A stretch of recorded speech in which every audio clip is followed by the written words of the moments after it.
We live in a breathtaking world full of life, full of color, full of beauty, and we as humans have a moral responsibility to be good stewards of this earth.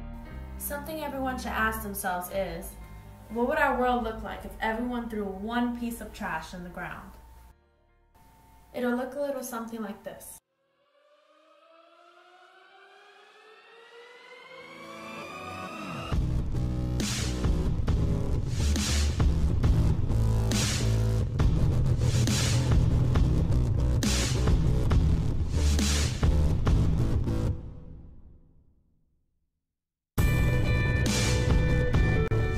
Having respect for all living things and people in all forms brings big rewards while gradually healing our environment and planet in the process.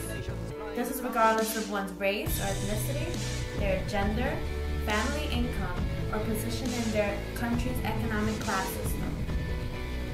A lot of people say, I care about the environment, but which environment are they referring to? Is it your environment? My environment? Is it what surrounds their school or their home, or what they believe a rainforest looks like? But the answer is simple. It is our world as a whole. We are all created in the great circle of life. Yes, just as Mufasa said to Simba in The Lion King.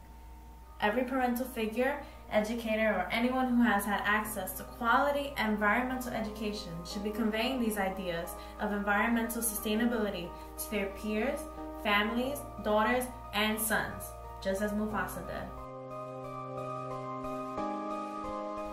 The two words, the environment, include the conditions surrounding someone or something, also being significant to how these conditions actually affect one's growth, health, or progress. Unfortunately, we all know that some people are living through harsher conditions than others.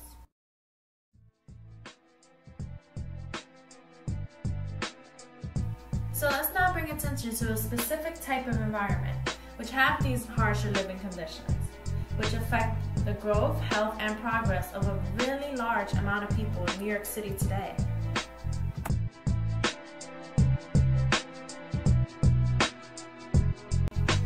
Environmental research has shown that minorities, predominantly African Americans and Hispanics, and low-income communities are often at a greater risk of impact from environmental hazards. These hazards have huge effects on both the physical and mental health of these ethnic minority populations and lower income communities. With income segregation, meaning housing the poor in discrete areas of the city. This has been linked with obesity and many mental health outcomes. A lot of these neighborhoods actually lack bike paths and recreational areas, further discouraging physical activity, and even for the neighborhoods who do have these amenities, the threat of crime keeps many people inside. The residents in a lot of these neighborhoods don't have much access to healthy foods, with supermarkets that promote less healthy foods and also specific brands of lower cost. Some neighborhoods don't even have a supermarket at all.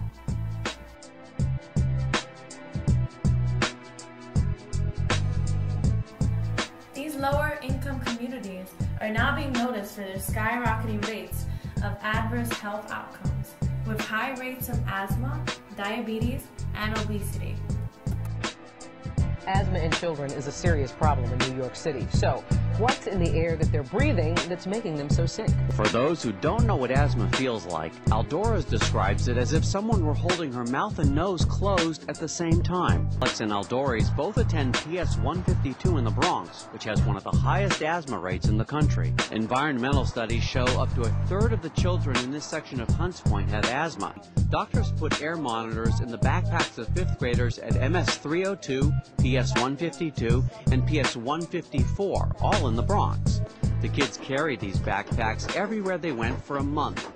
When researchers analyzed the data from the backpacks, they discovered a direct correlation between high traffic days and asthma attacks, and even narrowed the dangerous particle down to diesel exhaust. The worsening of the lung function was especially related to the particles that are associated with traffic, the soot, the elemental carbon that comes out of diesel trucks and buses and vehicles that are passing right by the school. Dr. Thurston says there are practical solutions the Department of Education can do to curb pollution inside schools. You can have fairly inexpensive HEPA filter systems in the classrooms that can clean the particles out of the air and give them a safe environment. The AC units in every classroom can curb pollution, and so can switching school buses from diesel to alternative fuel.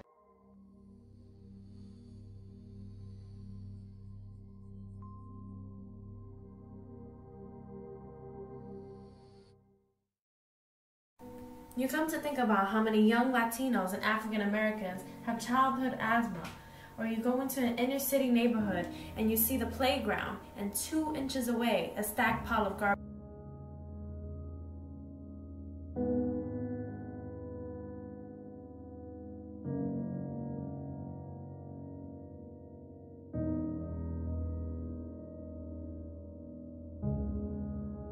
The garbage here, it makes the area look dirty and disgusting, and a lot of people don't want to come over here. And it doesn't help that there's a park over here, and that's where kids had to play around.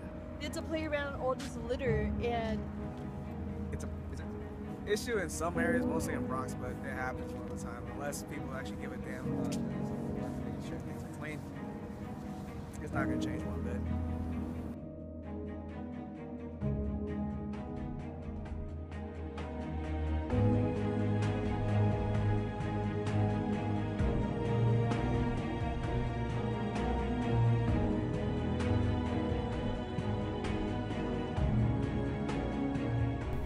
Children can't even be running outside and be breathing in the smoke from the residents who continue to smoke in children's parks.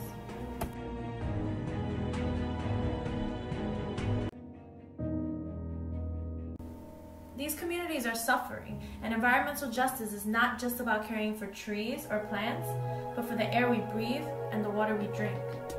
It should be clean, and we can all agree on that. It should be a promise that every American should have to breathe in clean air and drink clean water. If we actually have people who are not breathing in clean air and drinking clean water, then we have a huge situation on our hands as a country. My chest gets tight and I feel like my lungs are squeezing together and I can't really breathe. It feels like my heart is beating really fast.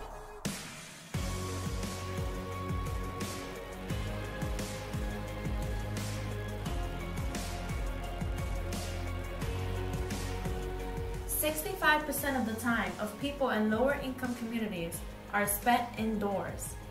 But sadly, indoor air pollutants, including particulate matter, nitrogen dioxide, tobacco smoke, and other compounds give these people respiratory problems, such as asthma, or even leading to cancer. Some of these asthma triggers being associated with exposure to mold, moisture, dust mites, or rodents, and mental stressors such as social isolation and violence.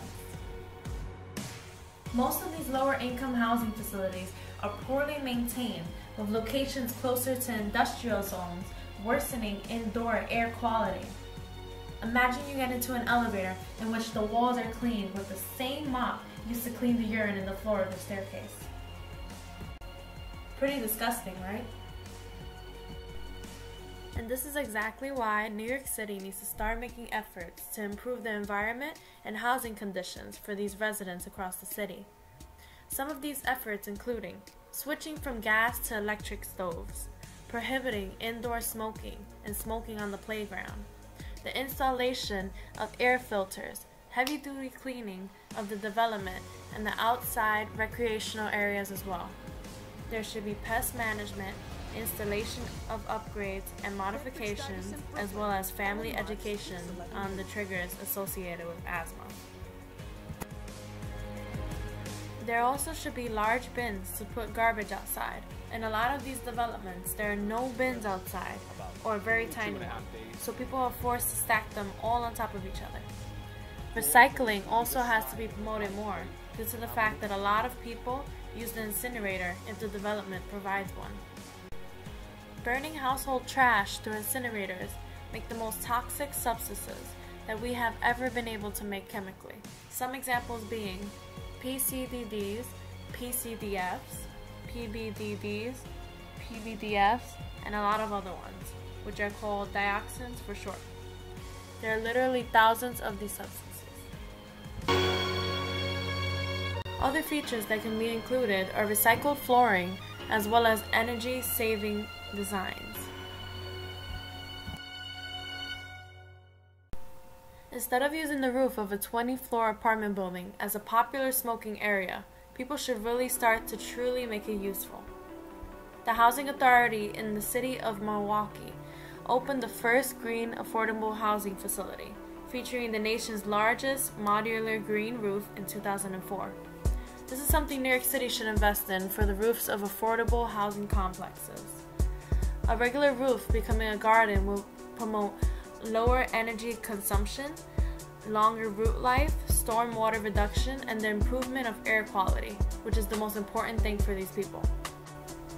These plants absorb the storm water that will flood the sewer system, and at the same time, this kind of roof will lower the amount of heat given off during summer seasons. This is something that usually causes poor air quality in these discrete urban areas. The building's roof design itself can create sustainable living for those who can't afford to even live sustainable. We can do these in community color. We can get people outside and invested in their neighborhoods, but also, if you live in an urban environment, sometimes you don't have a backyard. So basically, the best solutions come from partnerships.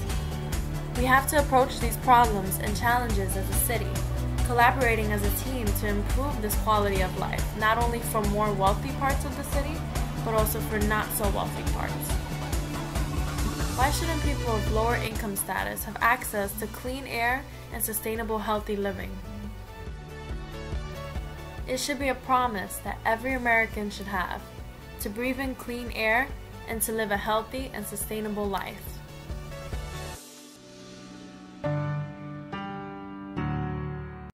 Alone, we can do so little, but together, we can do so much. I'm mad as hell and I'm not going to take it anymore. Say it with me. I'm mad as hell.